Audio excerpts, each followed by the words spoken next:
on the road again. Just can't wait to get I don't think we on can the make any road runway. again. What about over to our right? Anything in New Jersey, maybe Teterboro? Okay, yeah, off your right side is Teterboro Airport. LaGuardia departure, got emergency inbound. This is Teterboro Tower, go ahead. Cactus 1549 over the GW Bridge.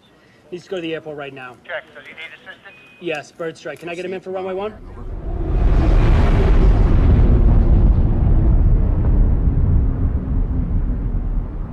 Cactus 1549, you want to try and go to Teterboro? Obstacle, obstacle. Obstacle, obstacle. Pull up. Clear of conflict. No reload after 30 seconds, Engine Master 1 and 2 confirm off. Off. Wait 30 seconds. Too low, terrain. Too low, terrain. Too low, terrain. Too low, terrain.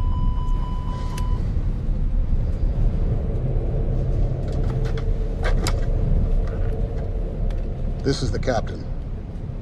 Brace for impact. 500.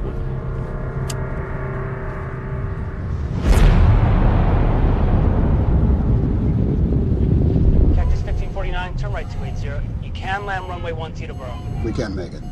Okay, which runway would you like at Teterboro? Go ahead, try number 1. Number 1. No relay. We're going to end up in the Hudson. Too low, terrain. I'm sorry, say again, Cactus? Too low, terrain. Too low, terrain.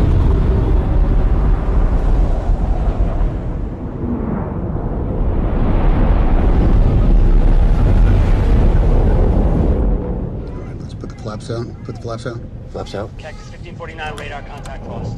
You also got Newark off you at 2 o'clock in about 7 miles. Pull Got up. flaps out. 250 feet in the air. Pull up.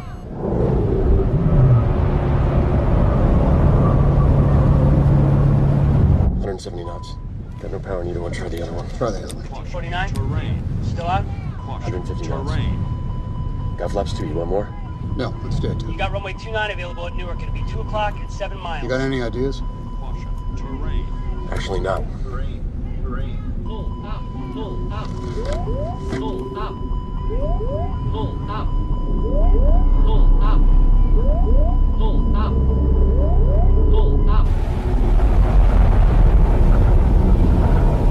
We're going to brace. Pull up. 30. Pull up. 20. Pull up.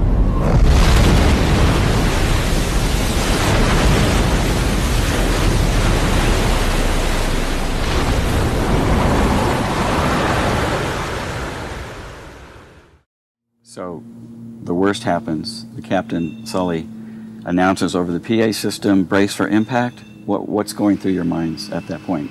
What are you two doing, interacting together? So I did not know that we didn't know anything. They didn't say we hit birds, we're going back to the airport, we're going in the water. So I had no idea what was happening. My mind, I'm just thinking, we just took off. He made this crazy sharp turn. We're going back to the airport. And I was praying, and as he came on and said brace for impact, my thought was it's going to be a bumpy landing. It's not going to be super smooth. No big deal. Was there ever a moment before it hit the water that you thought you wouldn't survive this? Did you have that conversation at all? The moment after the crash, before we got out on that wing, of like sheer panic of. But we said we loved each other right before impact, and that was pretty much all of our interactions. So you survive. How's that feel? You're Well, we're on the wing, and we're not even out there for 30 seconds, don't you think? You're out there with the entire Yes. crew and passengers, right? Yeah, our wing is filled up, and the raft is filled, and we're standing right along the fuselage. And I looked back in to make sure that nobody else was in there, and I did. I saw Sully walking down the center aisle, checking each row, and okay, I realized we don't have anybody else coming on our wing, and I turned around, and I saw this ferry coming, and the thing I said was, it's gonna be okay. They are coming for us. We're here at the Bold Journey studio in Boulder, Colorado.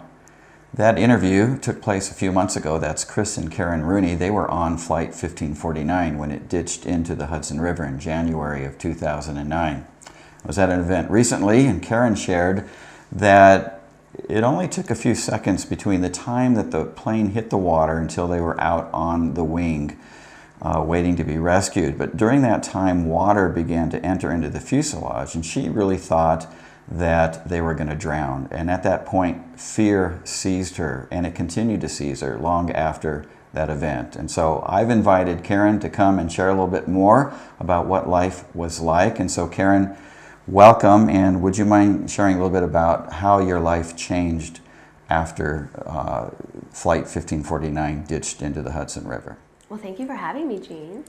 I look back on the plane, and you know, my life isn't the same today, but the moments in the plane and the events that happened that day were so impactful for me.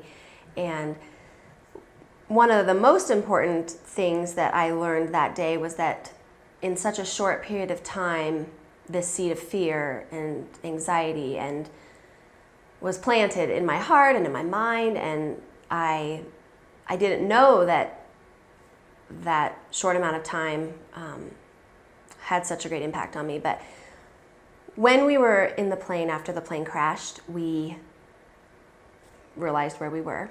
And as water started coming in the plane, I knew we weren't back at the airport like I had thought from the moment the birds hit until the crash. We were not at the airport. And I saw the water coming in, I got out of my seat, and from that moment until I was on the wing, I really believed that I was going to be drowning in that plane. And the only reason I thought that was because of all the shows and TV things that I had seen. It wasn't anything I'd ever experienced before, but it just made sense that if you're in water and in a vehicle or a plane, that would be what would happen. And so, truly, even though it was a short amount of time, I believed that my death was right there. And we got out on the wing, and we were rescued, and we were saved. And those fears that I had seconds ago were not real, and they didn't come to fruition. But believing those things and experiencing that fear and dread was real. And a year and a half after the plane crash, we went to New York, and we flew back out of LaGuardia, the same path that we had done on the crash. And I think it kind of triggered something in me. The anxiety, something I'd never experienced before, began. Extreme catastrophic thoughts. I kind of started playing this game with myself of how would I survive. And after the crash, until that time, you know, the news had been going on, and I would see things about events within history, and I would see events on the news, and then I'd ask myself, well, could I survive that? Well, what if that happened to me? What would I do? How would I handle that situation? And day in and day out, I would drive in my car, I'd be laying in my bed, I'd be working out, and my mind would just be rolling with all of these thoughts. And I knew that it was not healthy. I had been in school for social work, but I'd also really, I'd done my own counseling before the crash, just on life issues as well. But so I really had a knowledge around the fact that this wasn't healthy and that this wasn't right and there was something wrong. And I knew that the crash was a traumatic event, but I never really marked myself as someone who had been affected by post-traumatic stress. And I just started talking with Chris and my family, and I was like, something's not right. I mean, I get into this cycle and I can't get out of it. And one of the biggest things that I was struggling with was having children. And that was the most weird and odd thing, because I have always wanted to be a mom. I have always wanted to have a family. And when I talked with Chris about it, I really struggled. I really wanted it, but I couldn't figure out how to make it happen, because I couldn't imagine having children and bringing them to this world that is so painful, and the unknown, that why would I let my children, who I love and adore, suffer? And I really had to address those anxieties and those fears. And,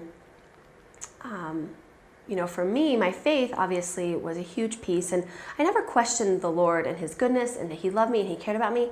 But I don't think I understood the depth of his love and care and goodness for me. I didn't understand the intimacy that he wanted, that it was a tenderness that he had towards me, a caring that he had for me, that he wasn't mad that I was struggling. He wasn't mad that I was not doing well. And that was another big piece of this whole journey and that I'm still on, is just that I had these expectations that because I'm a believer, because I trust in God and the word that he's given us, that I wouldn't be so overwhelmed with these things if I really believed the truth of God. That's not true. And when I realized that the Lord had called me to this, he had placed me in this plane, he had placed me in this event, he had walked with me through this journey, that he wasn't just expecting me to arrive. He wasn't just expecting me to get to this place where I was better. And one of the very clear things the Lord said was, bless this season. It's painful, it's difficult, you're doing the work, you're in counseling, you're doing all the things that are gonna help you heal, but it's not just gonna happen overnight. And that was hard for me because I'm a pretty big go-getter and I like to get things done and I like to see things happen. And so if I was able to bless the season, if I was able to realize that God was compassionate to me and the pain that I was feeling, he wasn't expecting me to arrive. So many people have, over the years, have asked, well, what was it like? And what were you thinking? And it's different to see the news and see the events of the crash, and it's another thing to hear someone's personal story. And I am the only person on the plane who has written a book, but also written a book that is focused on the faith aspect of the events and my takeaways from it. And so my hope really was to inform people about what it was like to be on the crash. But the time and that we began writing this book was exactly the time that I actually started my post-traumatic stress counseling. And so this book is super raw in that I experienced something in counseling and we wrote about it in the book.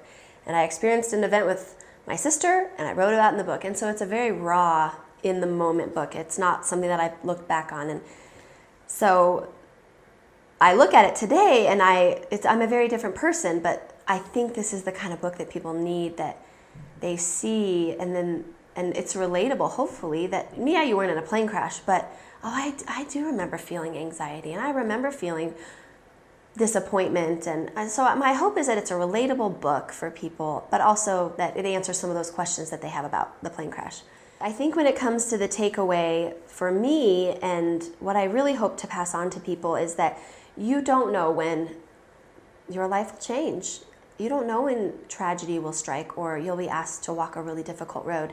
And so how do you know the truth of who God is today, the truth of who you are in him, so that when those things happen, when you are rocked, when life happens that you didn't expect, your foundation is super firm.